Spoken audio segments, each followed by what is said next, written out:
For a limited time, this is a bare bones version of an actual tutorial that you can find on realworldpdr.com. Hey, what's going on, Real World PDR? Let's take a look at this Make a Huge Small Dent lesson. What does that mean? Well, this is a small dent, but there's lots of things to learn here. This is going to be for a limited time on YouTube. Some things have been switched around and, well, the voiceover is different, but this is exactly what's on realworldpdr.com. This is an example of a lesson that's actually there. What makes this dent interesting are the competing pressures. We've got two entirely different body lines that we're dealing with here. Now, we can visualize that. The red is going to be the pressure areas there. Also, the dent center, right through the center of that dent, runs through both of those. So, some really neat things that we have going on here that we need to pay attention to. Never mind that dog. One thing we need to point out is that there is zero flop here. This is a very high tension area. So it's not like in the middle of a door or in the middle of a roof where there's some flop. This is going to be very, very high tension. We're going to keep that in mind. Everything that we do is going to be amplified. Every knockdown, every push is going to be amplified because there's no wiggle room here. There's no kind of flop. Next thing we're going to take a peek at is this. There is some displaced metal here, right along the bottom and over the top. Now, these are what we're going to call crowns, but let's think about what that is. It's just displaced metal. It's metal that doesn't belong. So just like we talk about at realworldpdr.com, we're going to talk about replacing some of that displaced metal. So instead of working against it, letting it work for us. Now, even though this isn't how I would normally repair this, I got a request to not use any fancy stand liner tools. So instead, what I'm going to do is I'm just going to use new tools that I've got. So you can consider this kind of a tool review and lesson all wrapped up in one. So the very first tool that I'm going to use, it's new, is going to be this Tequila Tools. This is a pick set, and it's got that BB tip that's meant for the pivot tips. So that's what it looks like naked, but whenever we put one of these pivot tips on there, it's going to look a lot more like, well, that right there. So it's a very large soft tip, so we're graduating down, just like we always do using the graduated system, but this is where we're going to start. We're not really focused on much accuracy here. All we're trying to do is get the belly of this dent to come up. So we're looking for some kind of motion. So you can see here, what you lose with that soft tip is accuracy. So really what we're doing is we're just trying to make sure that we can get some of the bottom of that dent to start coming up, which is going to soften up our crowns and get the belly of this up simultaneously. These pivot tips come in several different sizes. So right now I started with one that's fairly large, but I'm going to graduate down to a smaller one and maybe even a smaller one before I get to a regular style tip. For the full lesson, I don't speed this up, but here for YouTube, this is 2x speed. So next tool coming up is the same tool, but with a smaller tip. So this is going to be a step down version of that same tip that we were just using. What this is going to gain us is a little bit more accuracy, but we're still not putting anything hard on the bottom of this because there's no flop in this area. Every hard push that you put on here is going to be visible. And what it's going to look like is texture. We're always trying to avoid texture, and that's what using this graduated system helps us do. So what you'll notice in the process of doing all of this, what's going to happen to those crowns is this. They're going to soften a little bit. Now they're crowns that are going to want to work with us. And as I do for the content at realworldpdr.com, I went ahead and animated this a little bit. So let's check out that. So whenever I say crown softening, this is what I'm going to mean. If you take a look at this crown here, indicated by this red line, you're going to see that on the right side of your screen, this here, that is too sharp. That is not going to want to work with us well. But if we push up the bottom of this dent, like so, that's not a very attractive tooltip, but it gets the job done here. As we push that up, you're going to see that that crown starts to soften. That happens in real life and this drawing here. And here it is without the distraction of my shittily drawn tooltip. Pretty neat, right? I like it. So again here, during the actual lesson at www.realworldpdr.com, this isn't sped up. I explain all the way through it, but roughly this is exactly what that illustration was showing. So now that it's softened up, now we can work with that and we can start replacing some of that displaced metal back into the dent. Now, conversely, we can do something else. You might have saw me opening up that dent a little bit in that sped up shot that I had there. Here's what that's doing. So this dent is too sharp and there's too much pressure to just push directly through. So to open this thing up, what I'm going to do is this. I'm going to use my knockdown directionally. So I'm going to knock open this dent. So obviously you're going to start with one side, then do the other. In this illustration, I just have it doing one side, but what we're looking for is this V, this hard V shape to mellow out, soften out, and turn into a U like this illustration is showing you here. That's a softer dent that's going to be willing to work with us without fighting through pressure. So one more time here, sped up, even though it's not on the full version at realworldpdr.com.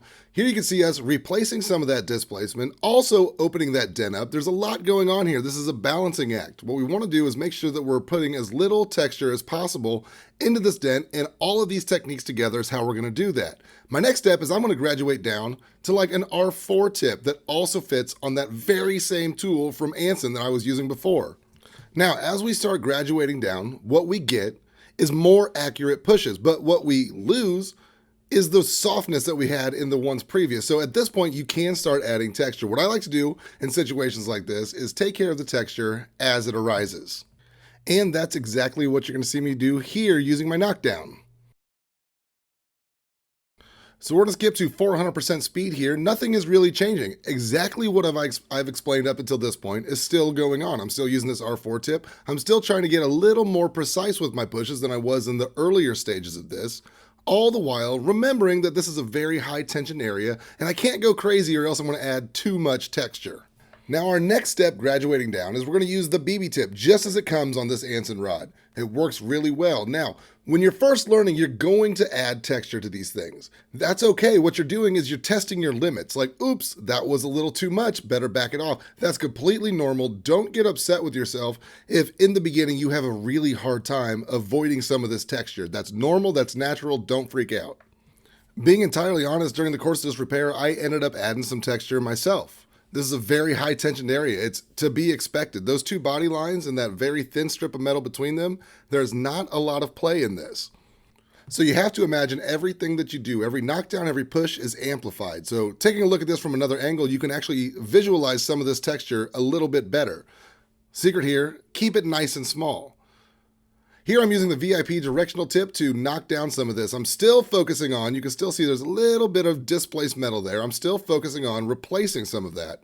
And since knockdown work is fun to watch in high speed anyways, let's go ahead and do that. So this is 400% speed. What I'm doing here is I'm using that long view, that bottom light with my face close to the panel, really trying to get all of these waves knocked down.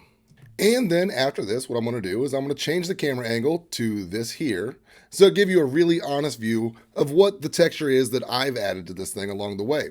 Now I'm just going to start picking up around that texture, getting all of my lows, not overthinking this too much. At this point of the repair, we're in the home stretch. Don't get too excited. Don't start pushing away all willy-nilly and forget about the fact that we're still at this point trying to avoid texture. We're not at the finishing stages yet. So everything that we screw up at this point is just a bigger hassle for us in the future. So still, at this point, take her easy. At realworldpdr.com, I actually have exercises for you to practice not putting texture in your repairs. Remember, all of that you leave behind is things that you're going to have to deal with when it comes finishing time. Finishing takes a lot of time as it is. Why add to it with sloppy processes in the beginning? At this point in the repair, I've actually grabbed my hammer. This is a Carbon Tech Mini Rock Hill from Carbon Tech, obviously. And I'm going to start working on some of these waves and whatnot that you have. Now, it's extremely difficult to drag a camera along to where the camera can actually see what's going on and I can actually see what's going on to repair this. So hopefully this gives you a good enough idea of what we're doing. Now we're kind of sliding into the finishing area. You see there's nothing real egregious here. It's just a bunch of little tiny micro lows that we're pinpointing.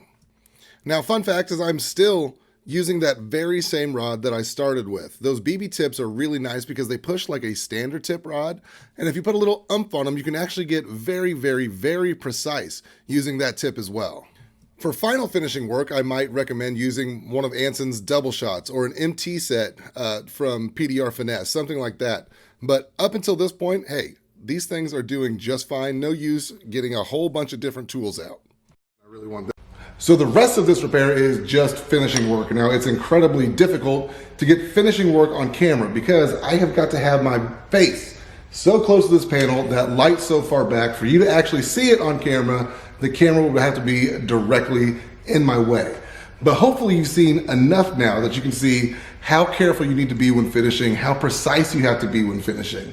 You got a chance to see the graduated system work. It's an excellent system. You got a chance to see the replacement and displacement work. That's another excellent system. So just keep these things in mind when you're doing dents like these. If you take enough time, you can fix these cleanly and relatively quickly.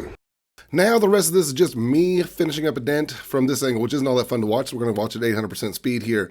So as soon as you see this repair again, you're going to see what I would consider approximately a 95% repair, something that a good wet sand would absolutely take care of the texture. So here are some still shots of this bad boy. Now, as you can see, maybe you can see some little bumps, and if we zoom in real close, you definitely can. Now, I can still continue on finishing this up from this point, but really when I show you what it looks like backed off from a customer's view, not zoomed in 1200%, you're going to see that there's not really a whole lot of point to it. So if you look real closely right there, you're going to see a little wiggle, right? But if I unzoom the camera, step back here, walk around it as if I'm a customer really paying attention to stuff, there's not much to it. And for this being wholesale work, this is exactly where we're going to leave it.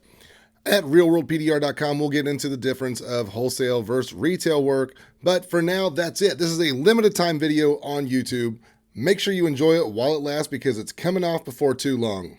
Also, for those of you that are curious, this is a really torn down, bare bones version of an actual tutorial that's on realworldpdr.com. So make sure you check out www.realworldpdr.com for the best online PDR tutorials in the world. Thank you so much for your support now and in the future, and I'll see you on the next one.